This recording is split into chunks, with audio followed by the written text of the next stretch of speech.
How's everyone doing? Today I have a Blu-ray and DVD collection update with 5 pickups right here. And get ready for some depressing movies. And if you've seen these movies, definitely let me know what you think of them as well. Right there. And all these movies have a lot of similarities going on there. And first up is Maggie from Lionsgate. And this is easily one of the best slipcovers I've ever seen. It definitely makes my top 10 favorite Blu-ray slipcovers now. Absolutely love it. Beautiful. It's got this silver scratch look all throughout. And then the title Maggie and the little biohazard symbol is embossed and raised up. And of course you've got Arnold Schwarzenegger and Abigail Breslin right there on the front. Beautiful looking slipcover. You can see that nice silver sheen. And you can really get in there and see the scratches. And then you've got Arnie on the back. And this is a Blu-ray digital HD combo pack. And this is what it would be like if Terrence Malick directed a zombie film. Not to take anything away from director Henry Hobson. This is his directorial debut right here, feature length. And I'm just saying that because Terrence Malick has a well-established style, very stylistic, and to me that's what I was thinking of when I was watching it. Beautiful cinematography, absolutely breathtaking. That is definitely one of the biggest spotlights in this movie. Very surreal film. It's a very straightforward film. This movie isn't going to appeal to mainstream audiences. It's basically, there's a viral infection going on, and Arnold Schwarzenegger's daughter, played by Abigail Breslin, is infected, and the virus will essentially turn the infected people into zombies. And that's another thing too, it kind of breaks the rules of zombie, because they actually say zombie on the back right here of the Blu-ray. And technically what's going on is more of a infected film, but they call them zombies. Zombies are essentially dead coming back to life. So interesting take on that. But it's a very, if you want to call it a dram-zom, very dramatic zombie movie, deliberately paced and dramatically paced, and that might turn some people off. But for me, I think it definitely works for the film. My only slight criticism is the ending. I wanted a little bit more from the ending, but I feel that it did fit for the rest of the film. I just wanted a little bit more from it. That's just me nitpicking though. Overall, I really enjoyed it, but again, I don't think this will appeal to the masses. I think a lot of people see Arnold Schwarzenegger in here, think of big action star and a zombie movie. They're expecting like World War Z and movies like that, very fast-paced. That's not the case here at all. There's not a ton of dialogue in this movie, especially not from Arnold. And I think he does a lot with very little. It's a minimalistic movie to begin with, but he can showcase a lot of emotion just from a look. Just, you know, what he looks like on his face right there. You can tell what's going on in his mind. And he has to make some tough decisions here. He has a friend who's a doctor who lets Abigail Breslin stay with him in her last days. And he's going to have to make that tough decision. Will he have to, you know, handle his daughter, essentially, put her down when she becomes a zombie? Or infected to that point. And once Abigail Breslin is home, it's all about the progression of the infection and her slowly turning into a zombie. And Maggie mirrors terminal illness very well. And if Zomdram wasn't a category before, it definitely is now. And this is a great release from Lionsgate. Again, the cinematography is the key focal point here. Great acting from Arnold with very little. You know, you can show a lot with very little dialogue. Just the emotion and the facial expressions really work for him. And this is a very brooding and somber performance from Arnold Schwarzenegger, and I'm very impressed with his dramatic acting skills. And a fantastic feature that I highly enjoyed. One of my favorites of the year so far. But again, I do like movies like this that are more dramatically paced, and it was well done. It worked for the film. A very washed out look and hue to the film that reflects the bleak tone. And I'll go ahead and show you the Blu-ray. There's the back. There's the digital copy I'll put off to the side, and here is the disc artwork, which is the same as the front cover and slip cover. While I think this movie was fantastic, it's not going to appeal to everybody. You know, I think the trailer does a great job of representing it. I heard a lot of people kind of disappointed because they were expecting an action movie. I don't know how you can expect that from the trailer. The trailer represents it very well, and if you are interested from the trailer, I would say definitely check it out. Some people are calling it an art film. It's definitely not an art film at all. It's just a dramatic zombie movie, and very well done. And a great feature-length directorial debut as well from Henry Hobson. I can't wait to see what he does in the future. Next up is Slow West, and this is also the feature-length directorial debut of John McLean. And this one was another really good film. I hadn't heard anything about this one. I think they dropped the ball marketing-wise on it, and it's from Lionsgate as well. And I think they could have done a lot more marketing. I don't remember seeing any trailers or any poster art for it. So I'm a big fan of Michael Fassbender. I think he's a fantastic actor, and he was great here as well, as was Cody Smith-McPhee, who I remember from being the young boy in the post-apocalyptic movie The Road, and he was also in Let Me In, the remake of Let the Right One In. And while I think that remake was unnecessary, it was still a decent film. And I think he's going to be a really good and talented actor in the future. And he's going to be playing Nightcrawler in X-Men Apocalypse coming up next year. So I'm looking forward to seeing what he does in that role. And Slow West is a Western, and it's dramatically paced, so the title is very fitting. And it's about Cody Smith-McPhee, who's coming from Scotland and going to America to find the girl that he's in love with. And while he's in America, traveling and searching for her, he comes across Michael Fassbender, who says he'll help guide him along the way. And Michael Fassbender's character is kind of no nonsense, you know, be quiet, let's just do this, where Cody Smith-McPhee's character is still, he's a 16-year-old boy, he's still full of wonderment, and you know, he's really excitable, and he's kind of the polar opposites, but I think Michael Fassbender's character sees some of himself in Cody Smith-McPhee's character, just in how genuine he is and how he looks at the world. And I think that was something that Michael Fassbender's character lost a long time ago, but he's kind of seeing it again now. And I think it's a good representation of how gritty, violent, and tough the Old West was. And I believe this was set in 1870, so you've got the old Wild West look right here. It's more about the prairies and the forests and woods and things like that. It's shot in New Zealand, actually. And I think it looks fantastic. So New Zealand, great job on your Westerns. So basically it's all about Michael Fassbender trying to guide him to find his love. And Michael Fassbender has more of an interest in it as well that you find out towards the end of the movie. And parts of this movie remind me of Jim Jarmusch's Dead Man, especially when they go through the forest towards the end of the movie. I really enjoy the second half of the movie in particular. It has a very surreal feel to the movie. My only gripe about this one was there was a scene towards the end with the salt that was just so overt in your face. I think that kind of really took away from everything that it was building dramatically, and I was just like, that's just too much. But I really did like all the acting performances, and I think the pacing worked well here. Again, it does have a kind of a dreary feel to it, and it's not a feel-good movie, but very well acted. Great cinematography again as well, and again I love that surreal feel, especially towards the end with the woods, and then he has a dream. I just love that. Some great shots in here. And here's the slipcover. Right there. And I'll go ahead and put the digital copy off to the side.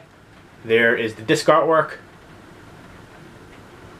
If you like Westerns, I would definitely recommend checking this one out. Again, it is somewhat dramatically paced, but it definitely is worth it. And next up is Beyond the Reach with Michael Douglas and Jeremy Irvine. And Jeremy Irvine was from War Horse. And Michael Douglas kind of plays a similar role as Gordon Gekko here. He's like this big corporate, big shot, and he's doesn't take no for an answer. He's just waving his cash around, waving all his money and his big expensive vehicle and a big expensive gun and all the different things he has going on. And basically he wants to go hunting, and he's gonna go with this guide played by Jeremy Irvine. He's going in the middle of the desert, and he's gonna help him find the animals to shoot. And while he's up there, Michael Douglas is kind of showing off, and he shoots at something he didn't completely see, and it turns out to be a person that he ends up killing. And Jeremy Irvine is basically going to turn him in, and he can't risk this big corporate deal that's going to go down. So he basically tells Jeremy Irvine to strip down just to your underwear and walk across the desert until you die, because the heats are going to be so extreme that most people will die within an hour or so. And it takes place in the Mojave Desert, and again with the sun beating down in the middle of the desert, civilization is just nowhere around them. Definitely gives you that sense of isolation, and you're rooting for Jeremy Irvine's character, and you're hoping that Michael Douglas' character gets what he deserves. And Jeremy Irvine is trying to hide in, you know, different caves in the desert and holes in the ground, and he's just trying to do anything he can to survive and outwit Michael Douglas' character. And he's up against Michael Douglas' character as well as the heat. So it's a lot of tension and suspense The only thing is, it's nothing new conceptually. This is something we've seen so many times before, and I think that's really the biggest drawback, that it doesn't take a ton of risks, and we've seen this concept in so many different scenes here played out before. And the ending could have been better as well. You definitely have to suspend disbelief even more so with that ending, but it does work with the way that the film was set up and the characters that were involved. But that's just one of my criticisms about the film. Again, this is some fantastic cinematography here. You can really feel the heat in the desert, and there's a good romantic aspect as well that's kind of keeping him going. He's thinking of his girlfriend right there who went away to college. And a nice appearance from Ronnie Cox in there, as well as the sheriff. And Michael Douglas was really intense in his performance here. That was definitely the driving force for this movie. He played that arrogant role so well. And this is from Lionsgate as well, a nice slipcover. And again, a Blu-ray digital copy combo pack. And I'll put the digital copy off to the side. And there's the disc artwork again. Definitely makes you think of The Most Dangerous Game. With anybody's hunting humans, that's the way it goes. And he does start to hunt him towards the end. And again, strong cinematography and acting. And next up is Blue Ruin, which is a very dramatically and bleak revenge thriller. It's basically about this guy right here whose parents were killed, and the guy that killed them is being released from prison on an appeal. And so he's going to go hunt him down and kill him and exact his revenge. And even though he's inexperienced as an assassin or killer, he has to do everything he can and fight to survive and protect his estranged family as well from the killer's family. And again, the lead right here is very brooding and somber throughout the whole film, which again reflects what he went through and how it changed his whole life and how he views the world. And there's a lot of tense moments here, some great build-up, and not a ton of dialogue throughout. Again, it's dramatically paced, which might turn some people off, but I thought it was an excellent film. Some great tension and violence and drama all throughout. And this is directed by Jeremy Saulnier, who also directed Murder Party, who also stars the same lead right there, who was really good in this one. His name is Macon Blair, and he did a superb job in this role. And this movie also stars Devin Rattray, who was Buzz in Home Alone. I actually thought he was fantastic in that role. It was a small role, but definitely pivotal to the movie. It's a very gritty revenge thriller and a washed out hue to the film that really reflects the bleak tone again. And I would definitely recommend this one if you're into dramatically paced revenge thrillers with strong acting.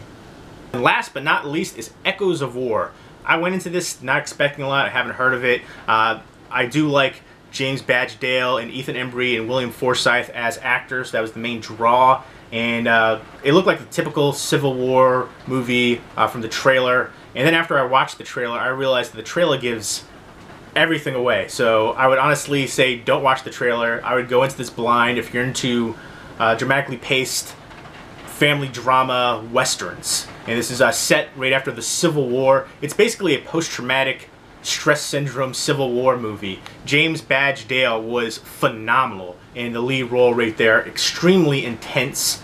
James Badge Dale plays Wade. He's coming back from the Civil War, and his sister has passed away, and he's going to go visit his brother-in-law and his niece and nephew. And while he's there, he runs into William Forsythe, who are some cattle ranchers, and they have some confrontations, which leads to some violent and tragic consequences. And this is directed by Kane Senes. This is his feature-length directorial debut as well. A lot of directorial debuts here in this lot. And again, this was fantastic. I can't wait to see what he does in the future as well. Great cinematography. Another movie that has a really surreal feel to it. Again, all these movies have some really similar aspects going on throughout, even though some of them are different genres. And strong act performances was the main driving force here, as well as the cinematography. Again, some of the shots were just so breathtaking in here, and you can definitely see the emotions going on in James Badge Dale's head and what he went through in the drama. He wakes up screaming. He starts out, you know, like he's normal, and then towards the end he just kind of unravels. You know, he's yelling at the kids and he's doing violent actions. I was really impressed with this film. I went into it not expecting much, and I was just blown away. And I always think William Forsythe does a fantastic job, really intense actor. And Ethan Embry played a fantastic role as the father figure to the two young children in here. He's a very religious man, always carrying around the Bible and reading the Bible and telling people to pray, and he's very brooding, somber, and soft-spoken. It kind of plays off of James Badge Dale's character, who's very animated and expresses his opinion a lot, very outspoken, and they kind of clash a little bit, and because he's trying to keep the peace essentially, and he's just not going to let that happen.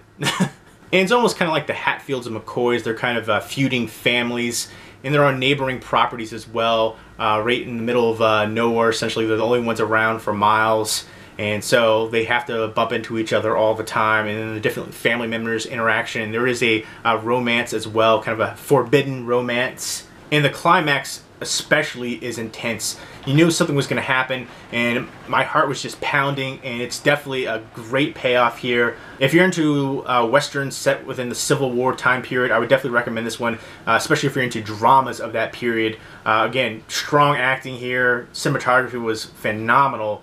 I can't wait to see what Kane Seni does in the future as well, directing-wise. Great cast here. The young actress in here was fantastic as well. Her name is Maika Monroe, and beautiful, stunning, talented.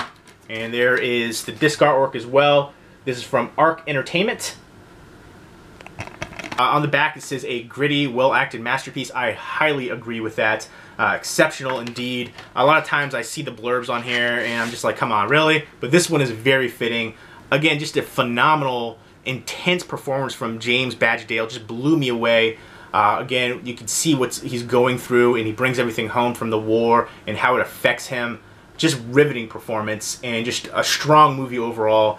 So all 5 of these films have a lot of similarities. They're all kind of depressing. Most of them have a washed out hue to the film, which reflects the bleak tone, and they're all from somewhat new directors.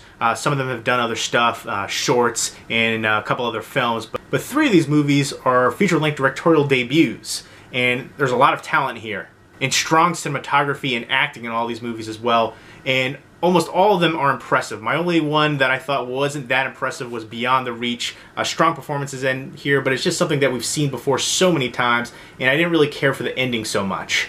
But I can't wait to see what all of these directors do in the future. And so there you go. Those are my 5 pickups right there. Blu-rays and DVDs. Again, if you've seen the movies, definitely let me know what you think of them as well. Leave me a comment or video response down below. Hope everyone's doing well. Take care.